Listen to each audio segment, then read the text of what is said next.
The Uyghurs are a Turkic ethnic group in modern-day China, primarily in what China calls the Xinjiang region. To the Uyghurs, of course, they call this East Turkestan. There are 11 million plus Uyghurs, and they are the second largest Muslim group in China after the Hui people.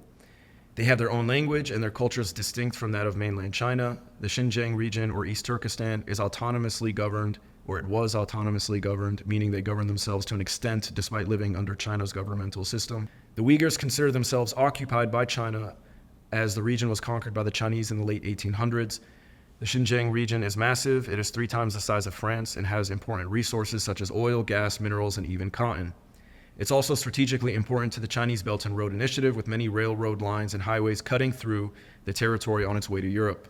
So the region is of vital importance to the Chinese central government. Bear with me.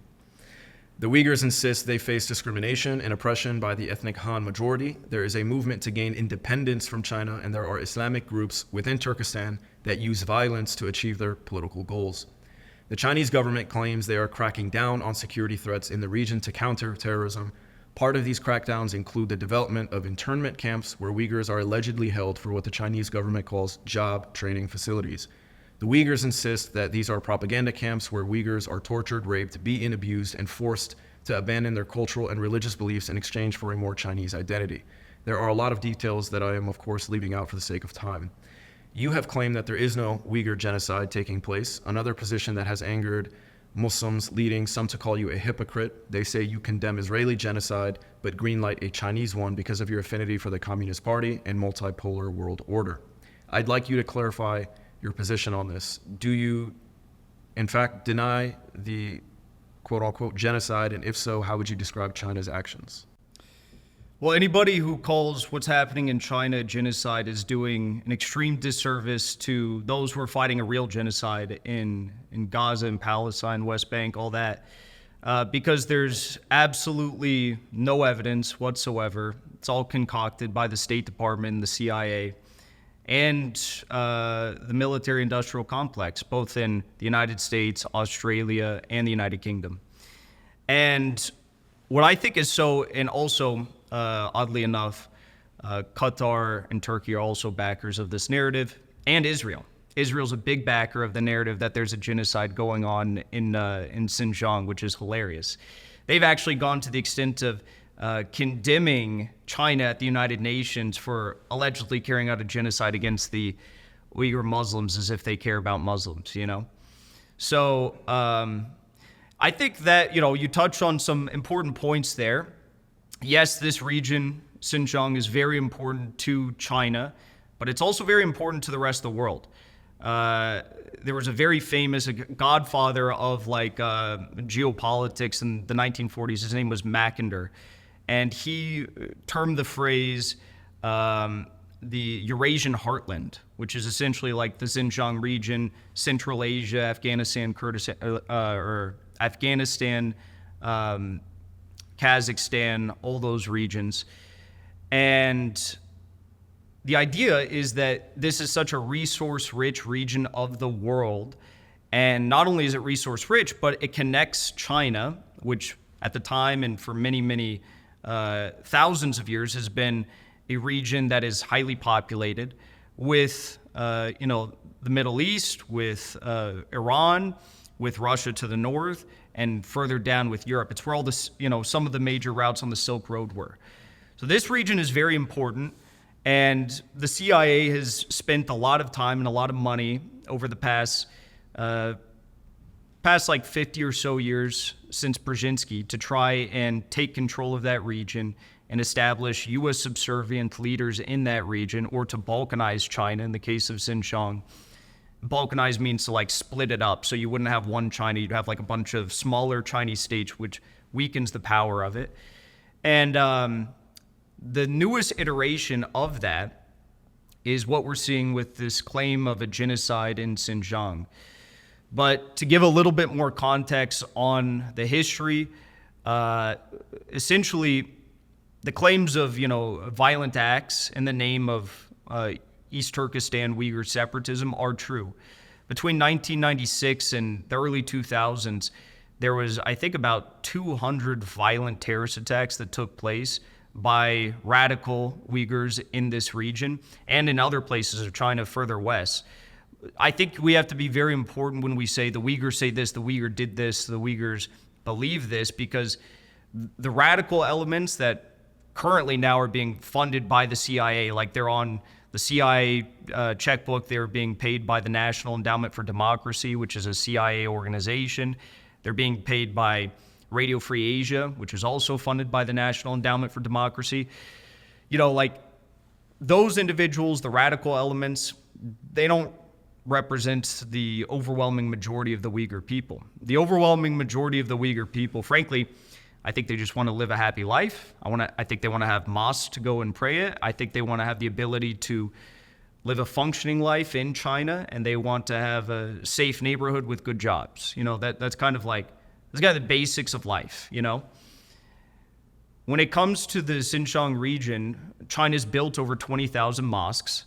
There's these videos going viral on social media of like mosques being destroyed, and then we come to find out it's like in a different country halfway across the world. The number one celebrity in China is a Uyghur Muslim.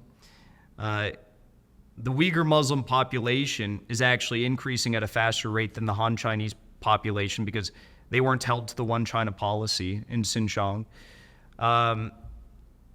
Uyghur Muslim script is written on all the national currencies. I was just in China, so I got to see it myself. We don't even do that for Native Americans here, which I think is interesting.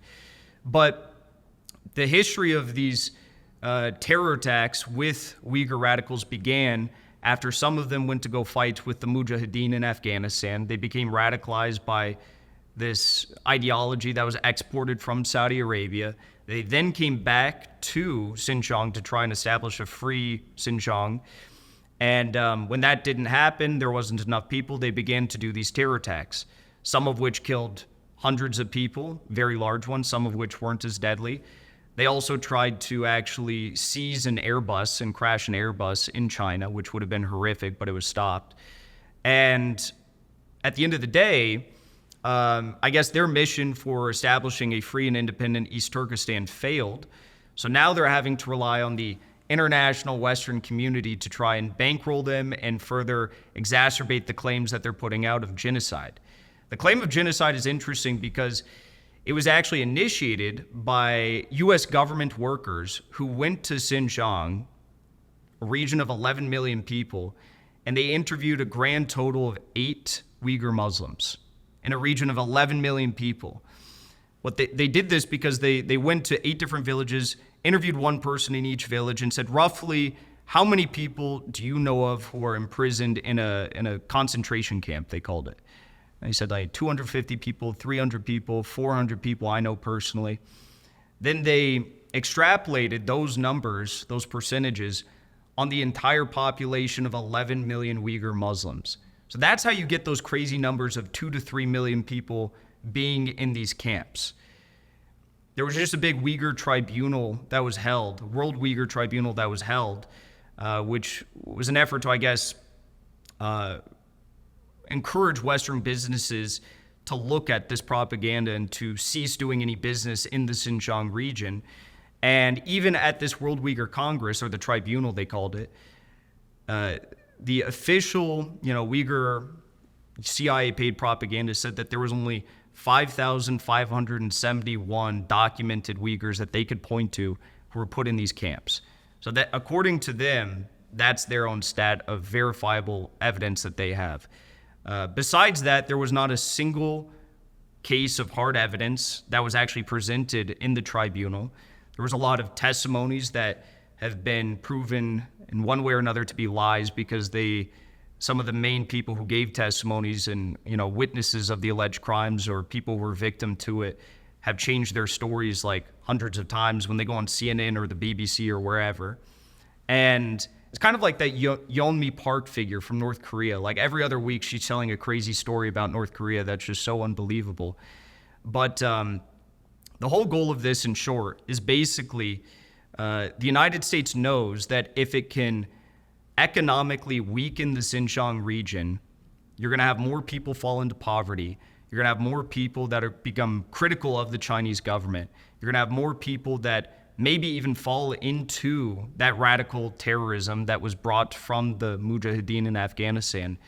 And overall, that's going to sow discord and destabilization for China.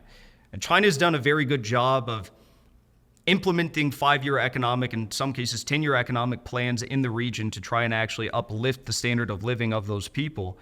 And it worked. There's like a lot more jobs that were operating there. Cotton industry is really big there. I think even Elon Musk might have some business out there, if I remember correctly.